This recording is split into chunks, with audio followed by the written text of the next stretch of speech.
ma'am. Before I start this interview, ma'am, may I know your name, ma'am? Ako po si Kanda Arbagwa, nakatira po sa Barangay 30, Gawa is Batak City, Ilocos Norte.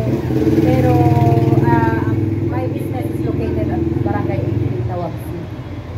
Why here in Lawag City did you choose to start your business? I choose to start my business here in Lawag because previously I have my own boss, but she's from Cagayan. Then when she reached her age at being a senior citizen, she tell me that I will manage her business, and I will put my name as the owner. Okay, ma'am. So, what inspired you to become an entrepreneur? What inspired? Siyempre, na-inspire po ako mag-business, to meet other people, to visit different places as a tour operator. Okay, ma'am.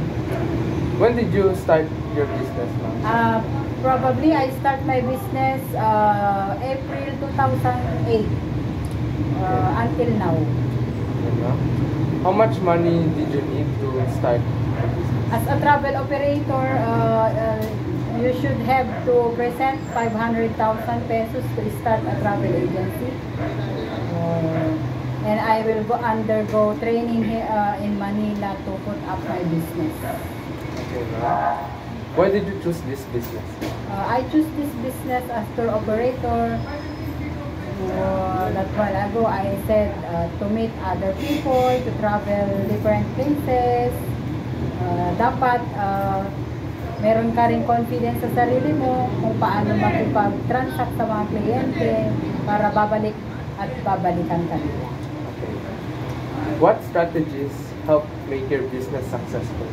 Yun nga, sabi ko, to make your business successful, dapat mabait ka sa mga kliyente mo, kung ano yung purpose nila or questions, dapat tinatanong mo na maayos, para hindi naman sila mairita, para ma-entertain mo sila.